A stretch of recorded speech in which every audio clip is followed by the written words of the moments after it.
Mr. White, this is Julie Kirkhoff with the Marion County Prosecutor's Office. It's Monday afternoon, and I received your voice message regarding the Ronald Sanford case. And first of all, I'm very sorry that it took me a while to get back with you. And I want to answer any questions that you have about this. I would just say there's no immediate cause for concern. Obviously,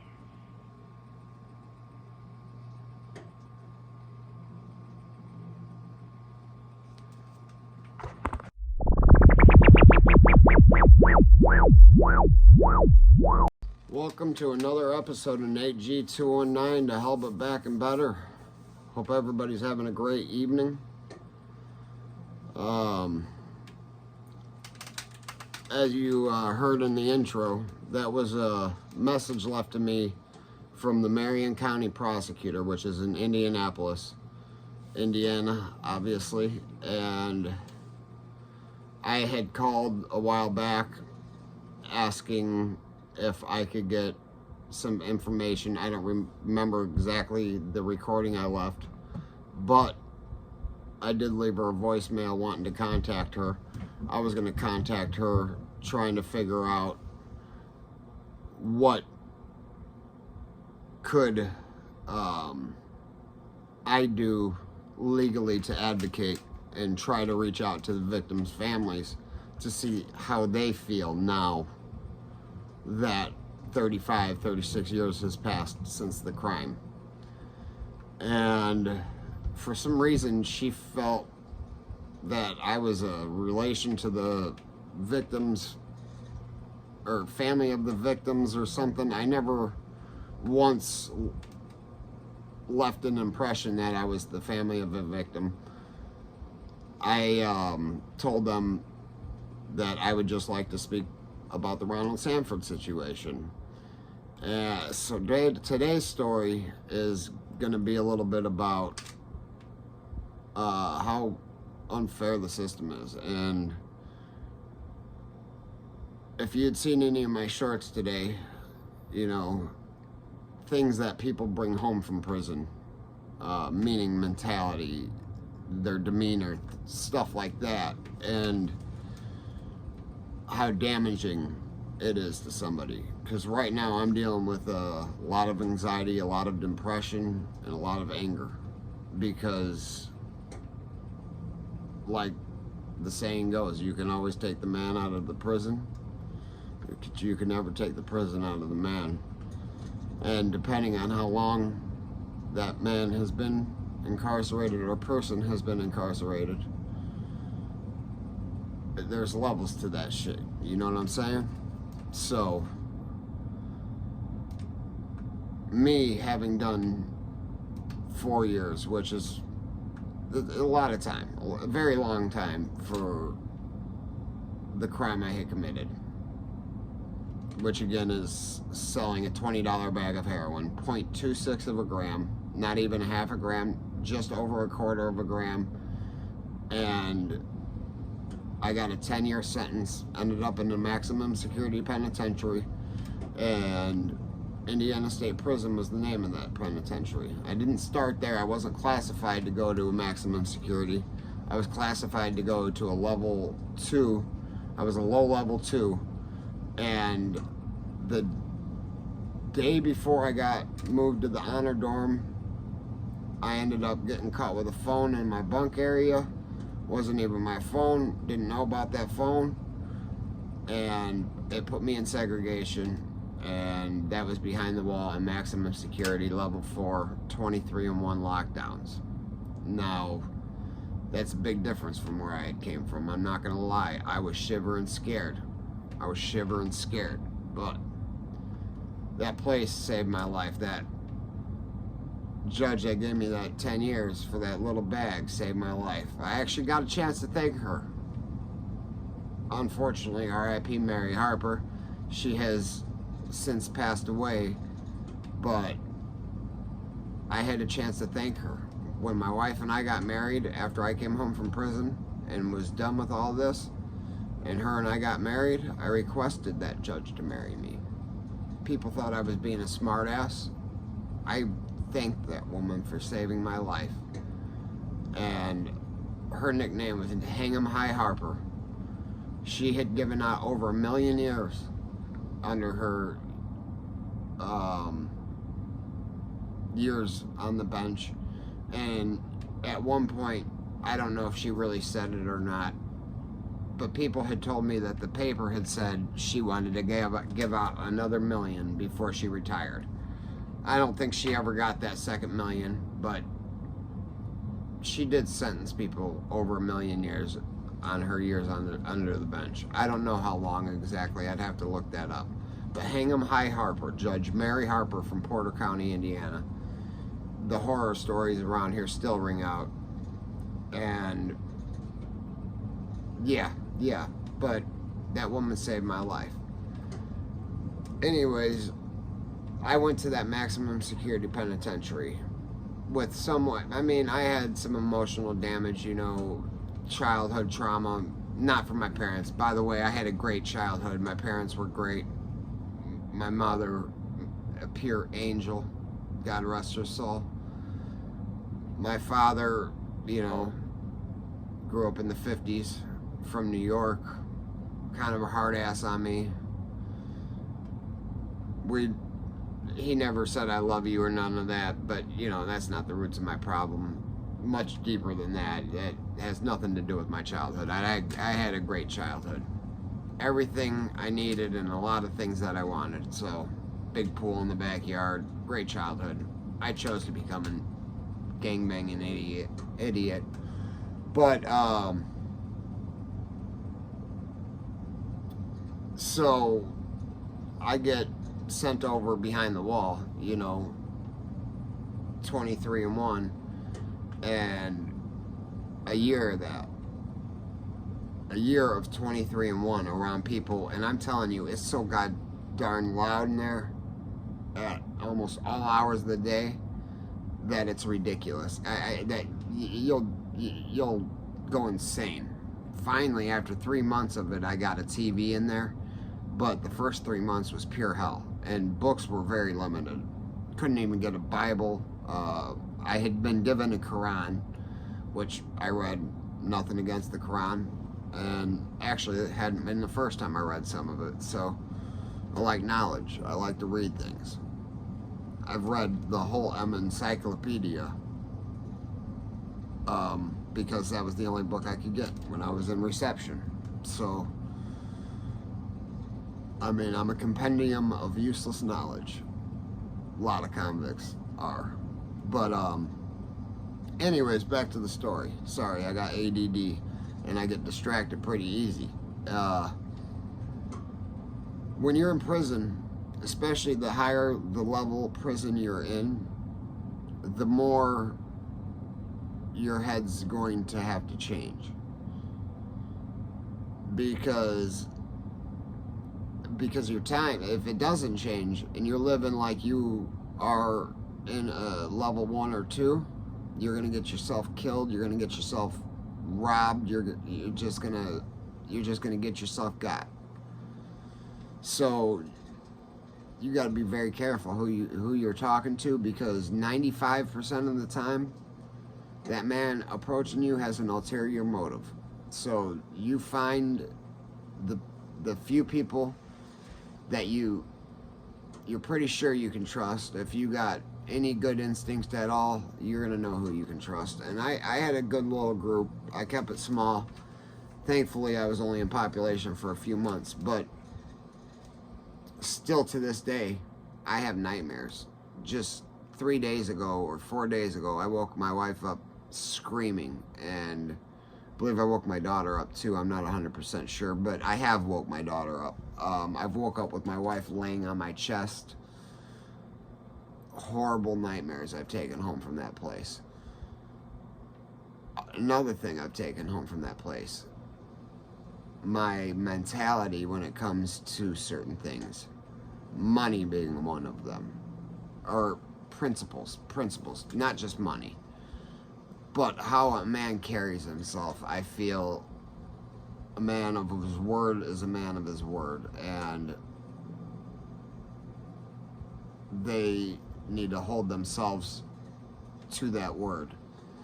Like right now, I'm dealing with a situation over a couple dollars, and you know, it's not the dollars that makes the situation, it's the principle of the situation, and I'm trying not to let the gangster / convict come out, but it's so hard. It's so hard not to let that man come out, because every bit of me wants to make an example or set an example, but it's not that serious, and I'm not in prison. I'm sitting here in front of a pellet burning stove while it's 7 degrees outside. That's how I'm living my life now. So do I just gotta sit here and take that? No, but I have to approach it different than I would in prison. I have to take it like that man cost me $20 to find out he's just a piece of shit. I'm not going to put his name out there because, I mean, it's not an over situation. I'm sure I will get the money, but the fact of the situation is it's been almost a month. We're not talking $1,000. We're talking $50. And when you've made a promise, and that day goes by, and a week later you still haven't even mentioned the fact that you still owe some of it. He did pay a portion of it, but he still owes some of it. If this was prison, there'd be double. Okay? You owe me double now. And tomorrow, if you don't have it by tonight, tomorrow morning when we wake up, it's double again. And not double the original. You use 20 as a reference. Say the original debt that's owed is 20, and you double it. That's 40, right? So it comes around that next 24 hours later, he doesn't have it. Double. Not that 20. It's 80 now. Man, I've seen this happen to people, man. I've seen people poked up, and it started over 3 soups. 33 cents a piece, $1. Not even $1.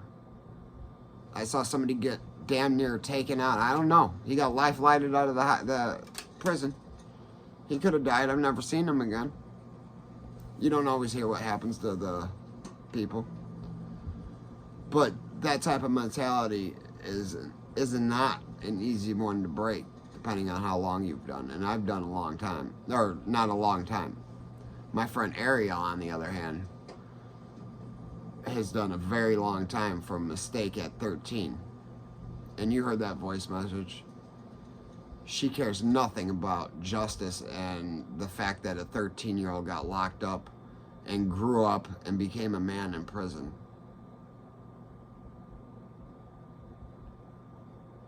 Think. What in your life didn't you get to do while you were 13? When's the first time you were with a woman? Or man, depending on the viewer. When's the first time when did you lose your virginity? Because a lot of people at 13 have not lost their virginity. I don't know about him. I can't say anything about that, but think about the life that he's missed out on because of a mistake that he made at 13 that he was not alone on. And he's the only one paying the cost because he was scared into signing a plea agreement. Oh, before I forget, I'm trying to get my subscribers up there. Please go back, hit that like, hit that subscribe button if you're still watching. I would love that. 1,000 subscribers and I can start doing some advertisement. I'm trying to get some better equipment so I can do some better videos, maybe do some editing, get a computer or something. We'll see, but please hit that like and subscribe. But back to Ariel, Ronald Sanford. If he does get released, he's going to bring a hell of a lot home. But he has rehabilitated himself and still deserves a second shot. So I think what he brings home is going to save his chance at life, if he does get a chance at life. But according to that prosecutor, he'll never have a chance at life. She cares less. And I have called back 3 times. I've left 2 voicemails and nothing has come back. I let her know I was an advocate for Ronald Sanford. So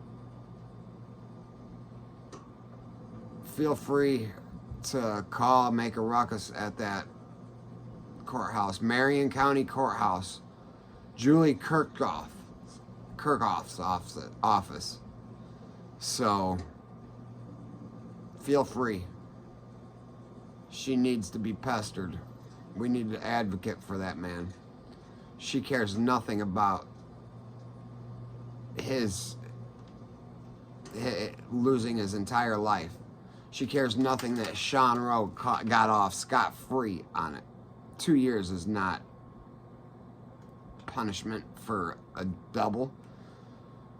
But 35 years is punishment for a crime at 13 that 2 people were in on and only 1 person serving time for.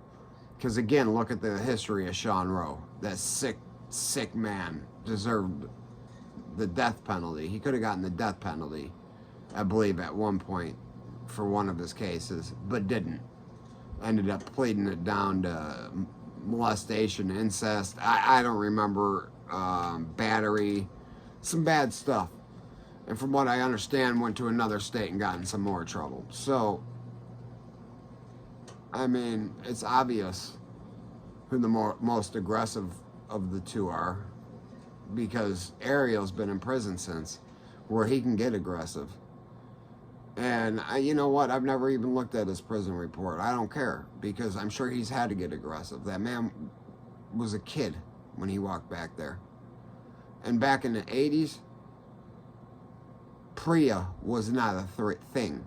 The Prison Rape Elimination Act. Yeah, that's a real thing. When you walk in, one of the first things they teach you about is PREA, the Prison Rape Elimination Act.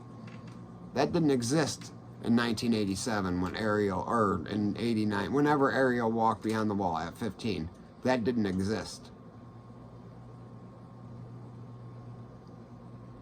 Rape did. He was 15. Behind a 40-foot wall of a maximum security prison. The same prison where death row is at in Indiana. Actually, if you think about it, Indiana state prison kills people. The country, the United States, sends federal death penalty inmates to Indiana to get killed. Not to that same prison. They go to Terre Haute, which is a federal death chamber. But, I mean, yeah, they kill you here. I mean, they were killing you here. But they were raping. I mean, it wasn't until the 90s that there was 2 meals more than two meals a day. They were at 2 meals a day until I think 93 or 94. 93, and then 94 they served their first hot meal. Ariel was there through all that, and the violence and rapes. It was a horrible place. It's a very infamous prison. You guys should look up the history of it. It's a horrible place. And at the beginning of the movie Public Enemies, it's the prison that John Dillinger orchestrated that escape from. Not the one he escaped from. That was Lake County's original jail, the next county over. About 500 feet from me is that county line. But he orchestrated the escape from that prison I was in. But, man, the mentality that you have to carry in prison is not gonna just go away Not ever, apparently, because like I said, been home for 5 years, and I'm still, somebody calls me a bitch, man, I'll click. It's not so bad now, but I remember one time my dad grabbing me because I was over the table about to just put my hands all over my best friend. He called me a bitch. It was a joke before I went to prison, before I was involved in the life, but that place messed me up, messes everybody up.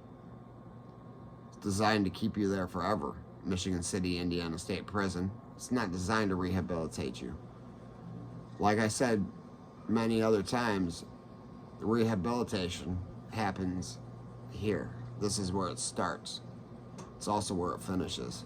You have to rehabilitate yourself amongst the monsters, the animals, and the heinousness that goes on, the insane things that happen around you 24/7. But anyways, guys, I hope everybody has a great evening. Remember, if they ain't hating it, you ain't making it. Have a great night.